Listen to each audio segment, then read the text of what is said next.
Hello everybody, welcome to Real Music. This is our recording studio here. Today I'm going to be showing you how we set up the drum mics and how you can set them up yourself to get amazing drum sounds. And if you stay tuned till the end, you'll hear a sample of what our drum recordings can sound like.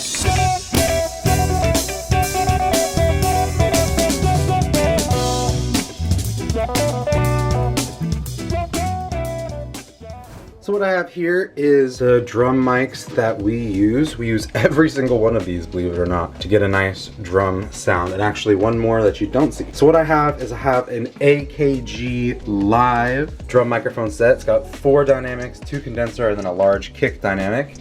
I have a second drum microphone set. This is a digital reference, and it's got the same 4 dynamics, 1 large dynamic, and then 2 condensers. I use this AKG C214 for a room microphone. And then the one microphone that you don't see that we also use is just a regular old 57.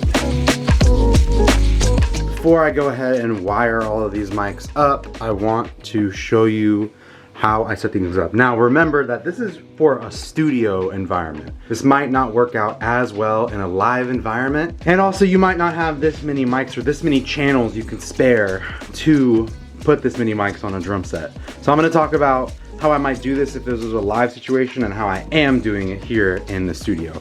So let me start off with how I am doing it here in the studio. Every single drum gets 2 mics. And if you notice, they are perfectly aligned with each other, right? For each drum, look at the floor tom here. The mics are aligned, all right? Snare drum, mics are aligned. Then when it comes to the kick, we've got 1 mic deep in there, I call that the kick in, and 1 mic just outside the sound hole. You see it's just poking in, but not completely in there. I mic each cymbal individually. So I have a mic right here. This is only for the hi-hat. I have another condenser mic right here, pointed straight down at this ride cymbal, right? I have this condenser mic here, same thing, pointed straight down at this ride cymbal. Finally, this condenser mic here, pointed straight down at the crash cymbal, so that each individual cymbal has its own cymbal mic on it, so I can do some really cool panning. And then to tie this all together, I have the 214, the AKG 214, as our room mic. So this is pointed straight in line with the drums, all right? It actually needs to be a little bit more like this. So straight in line with the drums, where the drums are directly in front of it. I like to put it at about ear level. It'll sound like somebody standing directly in front of the drums, what they might be hearing. So those are all the mics that I use here in the studio. So in a live environment where I might only have 8 channels to dedicate to the drums, I'm just gonna run upper mics. So I'm gonna take all of the bottom mics away. These 2 will become overheads. Instead of individual cymbal mics, they're gonna become overheads, and they're gonna be centered above the kit. Perfectly centered, kind of like this, looking straight centered over the drums to get the overall picture. You know, you make some sacrifices, it's not gonna be as good of a sound. You have obviously less channels. Right now, this is like 13 mics, so you might not be able to run 13 mics in a live situation. And you can't really do a room microphone in a live situation. So what's happening here is that each one of these mics is really getting an individual sound of each of the cymbals that they're pointed at. They're not gonna blend together super well. And that's what this room mic does, is it kind of picks up the entire drum set as a whole and makes it sound blended together, more like one, like a unity thing. Same thing with the kick. If I was doing a live situation, I'd probably only run the kick in, the one that's deep shoved in there, and not the one on the outside. The kick in gets a really nice punch.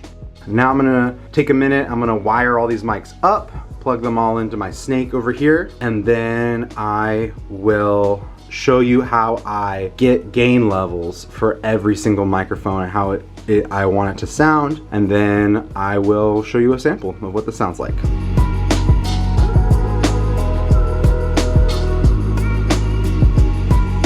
All right, y'all, and just like that, we are all wired up. So I try to keep things going a nice clean route, but at the end of the day, cables are cables. You're gonna end up with a big old mess like this. There's just kind of no way around it. One super important thing I want to mention is it's really important to keep some sort of mic chart each mic, and then it's just shorthand for me.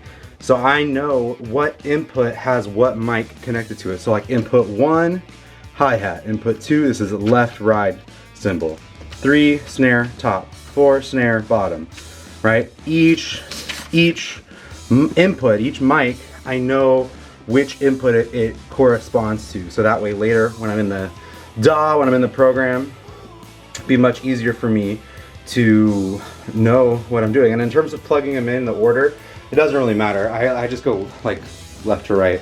I started here with the hi-hat, and then I just kind of moved like this across the drums and just randomly, you know, plugged in mics. It doesn't matter. As long as you write it down, you're good to go, all right? So next step is we come over here to our board. This is the console that we use here in the studio.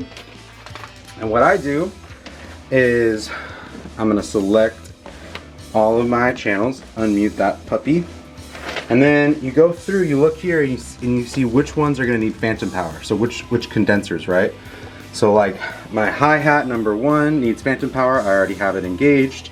And then I'm just gonna back off the gain. I set all the gain basically just straight up and down to start, and then I'm gonna adjust it. Number 2, left ride cymbal, that does need phantom power, it's got it. Same thing, I'm gonna pull the gain down. Number 3, snare top, doesn't need it, doesn't have it.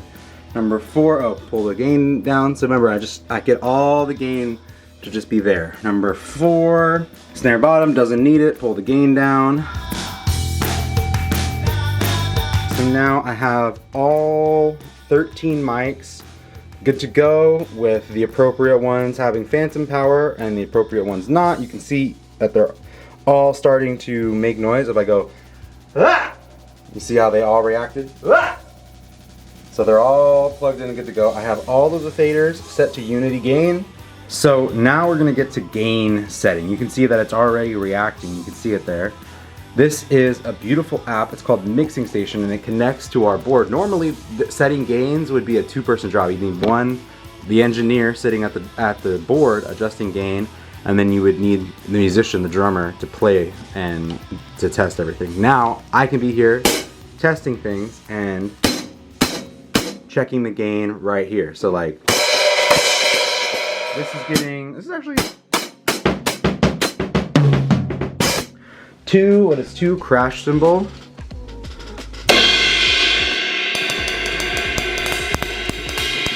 Alright, it's a little too hot, so I'm gonna take our gain knob here. You see that?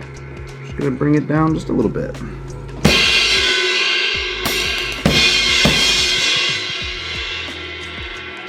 Slightly still too hot, so I'm gonna bring it down just a little bit more.